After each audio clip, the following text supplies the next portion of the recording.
Hello friends, welcome to ASR creation. இன்றைக்கி நம்ம என்ன பார்க்க போகிறோம்னா கேரளா ஸ்டைலில் ஃபிஷ் கறி பார்க்க போகிறோம். எப்படி செய்வதுங்கிறத பார்ப்போம். சாலை மீன் கறி.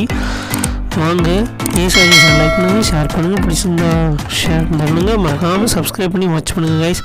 இதான் நம்ம சாலை மீன் கடையிலேருந்து வாங்கிட்டு வந்து அப்படி ஃப்ரெஷ்ஷாக கட் பண்ணி வச்சுருந்தோம். கட் பண்ணி வச்சுட்டு அதை அப்படி பீஸ் பீஸாக போட்டோம். பீஸ் பீஸாக மசாலா எல்லாமே ஆட் பண்ணி போட்டிருந்தோம். அதோட அந்த பொரிச்சு எல்லாமே எல்லாமே இன்க்ரீடியன்ஸ் எல்லாமே அறிஞ்சிருக்கோம். அதெல்லாம் வச்சு கேரளா ஸ்டைலில் மீன் புளி சேர்த்துக்கிட்டோம். மசாலாலாம் புளி சொல்லுவாங்க. அந்த மீன் புளி ஆட் பண்ணி கொஞ்சம் தண்ணி ஊற்றி அப்புறம் வந்து மீன் குழம்பு எப்படி ரெடி பண்ணுவோமோ அதே மாதிரி ப்ராசஸ் ரெடி பண்ணுவோம். உப்பு எல்லாமே கரெக்டாக இருந்துச்சு.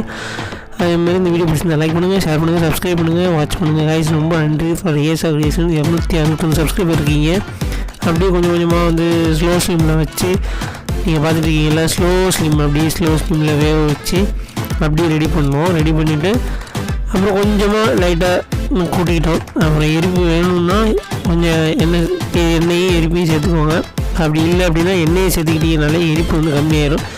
இதான் கைஸ், அற்புதமான திளைப்பு எப்படி திளைச்சி வந்து பாருங்க. இந்த மீன் நம்ம சாப்பிடுங்க, என்ஜாய் பண்ணுங்கள். மறக்காமல் ஏஎஸ்ஆர்கிரியேஷனை சப்ஸ்கிரைப் பண்ணுங்கள். அப்படியே நோட்டிஃபிகேஷன் வரலன்னா பெல் ஐக்கனை கிளிக் பண்ணி ஆல் நோட்டிஃபிகேஷன் பண்ணி வச்சுக்கோங்க. ஏஎஸ்ஆர்கிரியேஷனுக்கு மிக மிக நன்றி கைஸ். சப்ஸ்கிரைப் பண்ணி வாட்ச் பண்ணிட்டு இருக்கீங்க. 261 நண்பர்கள் புதிய நண்பர்களாக கிடைத்திருக்கிறீர்கள். ரொம்ப நன்றி. இந்த வீடியோ உங்களுக்கு உபயோகமாக இருந்துச்சுன்னா அடுத்தவங்களுக்கும் ஷேர் பண்ணுங்கள், சப்ஸ்கிரைப் பண்ணுங்கள், வாட்ச் பண்ணுங்கள். மேலும் உங்களுக்கு இதே மாதிரி நிறைய வீடியோஸ் வேணும்னா கீழே கமெண்ட் பண்ணுங்கள். ஸ்பாம் கமெண்ட் எதுவும் பண்ணாதீங்க. நன்றி கைஸ். மீண்டும் சந்திப்போம். அடுத்த ஒரு வீடியோவில் மீன் குழம்பு எப்படிங்கிறத அடுத்து பார்ப்போம். நன்றி கைஸ்.